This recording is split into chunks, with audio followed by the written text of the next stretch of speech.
तो hello students, स्वागत है आपका अपने channel biology on your screen यानी कि बॉयज़।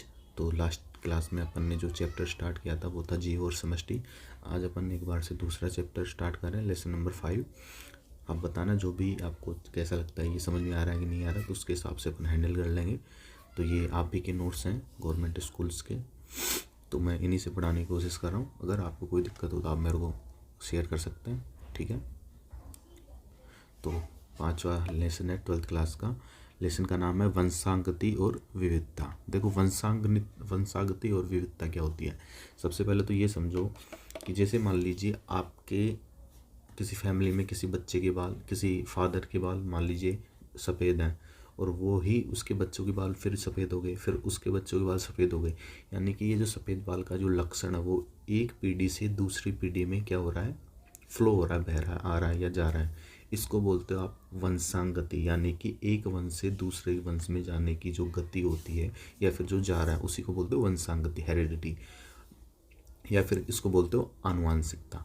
दूसरा जो टर्म आता है यहाँ पे देखो विविधता। विविधता का मतलब क्या होता है, जैसे मान लीजिए कोई बाप है और उसका बेटा है, ठीक है, और उसका भी बेटा है, यानी कि दादा, बाप और पोता।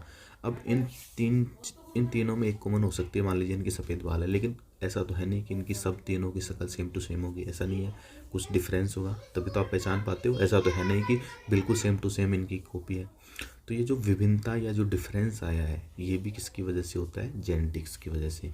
इसी विविधता को आप बोलते हो वेरिएशन। और ये वेरिएशन किसकी वजह से होता है मेनली, आप इसी चैप्टर में पढ़ोगे या फिर आगे पढ़ोगे, उसको बोलते हैं क्रॉसिंग ओवर की वजह से ये वेरिएशन आती है, जो जिसका जो मेन कारण होता है वो होता है आपका सेक्सुअल रिप्रोडक्शन, ठीक है।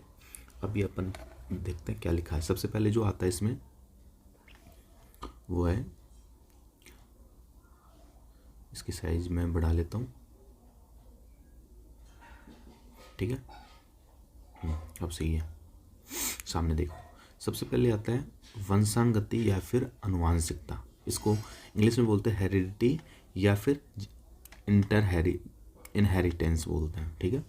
आनुवांशिक लक्षणों का एक पीढ़ी से दूसरी पीढ़ी में स्थानांतरण क्या कहलाता है, वंशागति या आनुवांशिकी कहलाता है। मतलब एक लक्षण है जो अपने दादा से उसके बेटे में गया, फिर उसके पोते में गया, फिर उसके पड़पोते में, ऐसे एक पीढ़ी से दूसरी पीढ़ी में जो लक्षण कंटिन्यूटी जा रहा है उसको बोलते हो आप वंशागति। आनुवांशिकी लक्षणों का एक पीढ़ी से दूसरी पीढ़ी में स्थानांतरण होना क्या कहलाता है, आनुवांशिकी कहलाता है।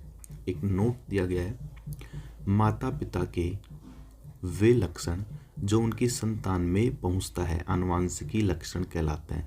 अभी मैंने जो एग्जाम्पल बताया था कि जैसे मान लीजिए दादा के बाल सफ़ेद हैं, फिर उसके बेटे के बाल सफ़ेद हो गए, फिर उसके पोते के बाल सफ़ेद हो गए, ये क्या है, एक लक्षण हो गया। वैसे तो देखा जाए तो ये सफ़ेद बालों का ये उम्र के साथ में भी होता है, कुछ प्रोटीन्स का भी फैक्टर होता है, लेकिन जो कई बार हो जाता है कि जवानी में ही सफ़ेद बाल आ जाते हैं या फिर 12-13 साल की उम्र में सफ़ेद बाल आ जाते हैं, वो अलग फैक्टर है। लेकिन मैं बात कर रहा हूँ किसी ऐसे करेक्टर की जो एक पीढ़ी से दूसरी पीढ़ी में जाए। जैसे मान लीजिए दादा की हाइट थोड़ी छोटी है, सेम टू सेम हाइट उसके बेटे की है, और सेम टू सेम हाइट उसके पोते की भी होगी, ठीक है। तो ये जो लक्षण है ये एक पीढ़ी से दूसरी पीढ़ी में कंटिन्यूटी जा रहा है, इसको बोलते हो आप आनुवांशिकी लक्षण। दूसरी जो परिभाषा आती है वो आती है विभिन्नता, वेरिएशन। विभिन्न का मतलब क्या होता है, अलग अलग प्रकार हो सकते हैं, विभिन्न प्रकार के, ठीक है। देखो, जीवधारियों के बीच पाए जाने वाले अंतर को विभिन्नता कहते हैं। जैसे मैं बात करता हूँ मानव यानी कि ह्यूमंस में आपको जो कॉमन चीज़ है, 2 हाथ होते हैं, 2 पाँव होते हैं, 2 कान, 1 नाक, 2 आँखें, 1 मुंह, ये सब में होता है। लेकिन क्या सब में सेम टू सेम ऐसा हो सकता है कि नहीं, किसी में अलग, सब में ये चीज़ें पाई तो जाती हैं, लेकिन सबका चेहरा अलग अलग होता है, सबकी हाइट अलग अलग होती है, सबकी बॉडी का जो शेप होता है वो अलग अलग होता है, कोई काला, उनका रंग वगैरह भी अलग हो सकता है। तो ये जो विभिन्नता आ रही है ये भी एक जेनेटिक्स का ही प्रकार है, जेनेटिक्स की वजह से ही होता है, ठीक है। नेक्स्ट परिभाषा देखिए, आनुवांशिकी या फिर जेनेटिक्स। वंशागति एवं विभिन्नताओं के अध्ययन को क्या कहते हो, आनुवांशिकी। देखो, मेन जो ब्रांच है उसको बोलते हो आप जेनेटिक्स, ठीक है। जेनेटिक्स में 2 चीज़ें आती हैं। पहला तो जो आता है उसको बोलते हो आप क्या, वंशागति,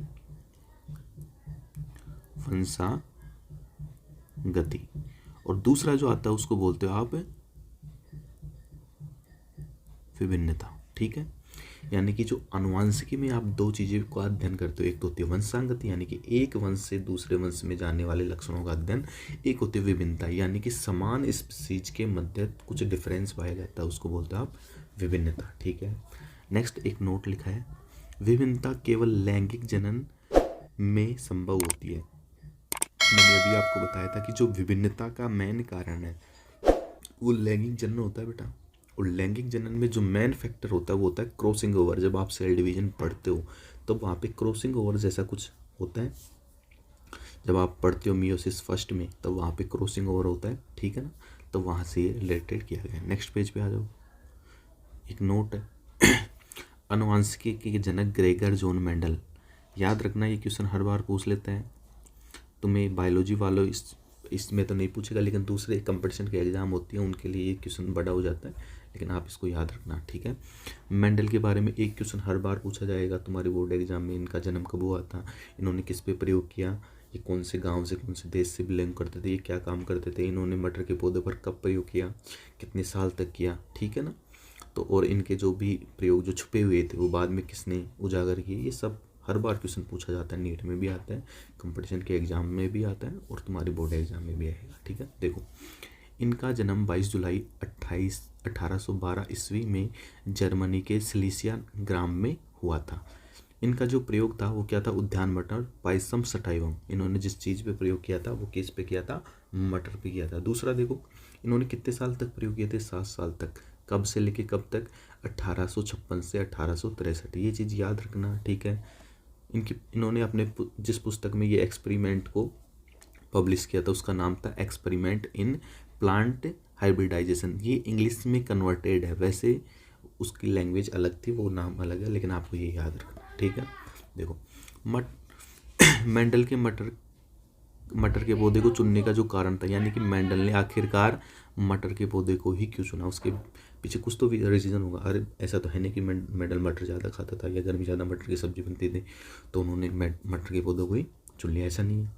कुछ तो रीज़न हुआ होगा जिसकी वजह से उसने मटर को चुना होगा, नहीं क्योंकि गार्डन में वो क्या करते थे, जैसे चर्च होता है, चर्च में क्या होता है, पादरी होते हैं, वो क्या थे, एक पादरी थे मोनेस्ट में। ठीक है, अब वहाँ पे जितने भी बच्चे आते थे वो उनको पढ़ाने का काम भी करते थे साथ साथ में। ठीक है, अब उसी के साथ साथ में वो क्या थे, एक ऐसे मतलब उनको बायोलॉजी से ज़्यादा लगा होता, तभी उन्होंने वहाँ पे क्या किया, गार्डन में कुछ मटर के पौधे देखे, उनमें कुछ डिफरेंस दिखा उनको, इसी के हिसाब से उनके दिमाग में कुछ आइडिया क्रिएट हुआ या कुछ हिंट हुआ या कुछ पनपा, जैसे न्यूटन के हुआ था वैसे उनके भी हुआ, चुल मची उनको और उन्होंने प्रयोग करना स्टार्ट किया।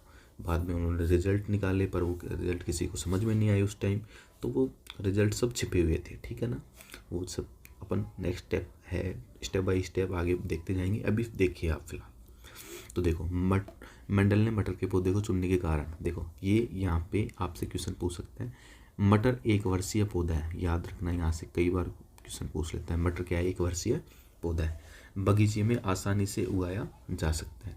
दूसरा पॉइंट, मटर के पौधे के लक्षणों के विपर्यासी रूप उपस्थित होते हैं। विपर्यासी का मतलब, जैसे मान लीजिए मैं कहूँगा कि लंबे का उल्टा क्या होता है, आप कहोगे बोना, काले का सफ़ेद, सही होता है ना, मोटे का छोटा, ये तो होता है, अरे मोटे का छोटा या फिर पतला। तो ये जो विपर्यासी लक्षण है, यानी कि एक लक्षण का जो दूसरा लक्षण होता है वो मटर में उपस्थित होते हैं। जैसे कोई पौधा लंबा होता है तो कोई छोटा भी होता है, किसी में वाइट फूल आते हैं तो किसी में वॉयलेट भी आते हैं, किसी में फली का रंग हरा भी होता है, किसी में पीला भी होता है, किसी में गोल भी जाते हैं, किसी में थोड़ा सा रिंकल से मुरझाए टाइप की आते हैं। तो ये क्या है, विपर्यासी लक्षण। 7 विपर्यासी लक्षण पाए जाते हैं, वहाँ भी आप आगे पढ़ोगे। 7 याद रखना कितने होते हैं, 7। चौथा पॉइंट देखो, मटर के पुष्प उभयलिंगी होते हैं। उभयलिंगी से मतलब क्या होते हैं, जैसे मान लीजिए ये क्या है, कोई फ्लावर है, ठीक है, अब इसमें क्या है, एक तो हो गया मेल पार्ट और एक हो गया इसमें फीमेल पार्ट, ये दोनों ही मटर के पौधे में प्रेजेंट होते हैं। यानी कि मटर का जो फूल होता है उसमें मेल पार्ट और फीमेल पार्ट दोनों प्रेजेंट होते हैं, इसलिए क्या बोलते हैं, इसको उभयलिंगी बोलते हैं। ठीक है, अगला पॉइंट देखो, स्वपरागण और परपरागण। अगर मान लीजिए मटर के पौधे में दोनों सेक्स ऑर्गन प्रेजेंट है तो आप इनमें आपस में जनन हो सकता है ना, बिल्कुल हो सकता है, और उसी को क्या बोलते हो आप, स्वपरागण बोलते हो। दूसरा है पर परागण। मान लीजिए मान लीजिए मटर का फ्लावर है, ठीक है, एक ये हो गया इसमें, ठीक है। मान लीजिए मैंने इसमें से इसके पुमंग को काट दिया। अब पुमंग को काट दिया तो इसमें क्या बच जाएगा, केवल ये ओवरी बच जाएगी या फिर फीमेल पार्ट बच जाएगा। दूसरे फूल के मैंने किसको काट दिया, ओवरी को काट दिया, उसमें ये मैंने दूसरा फ्लावर ले लिया, इसमें ये हो गया इसका फीमेल पार्ट, ये हो गया इसका मेल पार्ट। इसमें तो मैंने मेल को हटाया था, इसमें मैं किसको हटा दूंगा, फीमेल को हटा दूंगा, तो इसमें तो मेल बच गया, इसमें फीमेल बच गया। तो इसमें आपस में भी तो मैं क्रॉस ब्रीडिंग कर सकता हूँ ना। ये हो गया पर परागण, इसको क्या बोलते हैं, पर परागण। समझ में आया क्या होता है स्व परागण और पर परागण। स्व परागण तो मतलब एक ही पुष्प में दोनों पार्ट प्रेजेंट हो, उनके बीच में हो जाएगा। पर परागण एक पुष्प से मैंने फीमेल पार्ट को हटा दिया तो बच गया क्या, उसमें मेल पार्ट।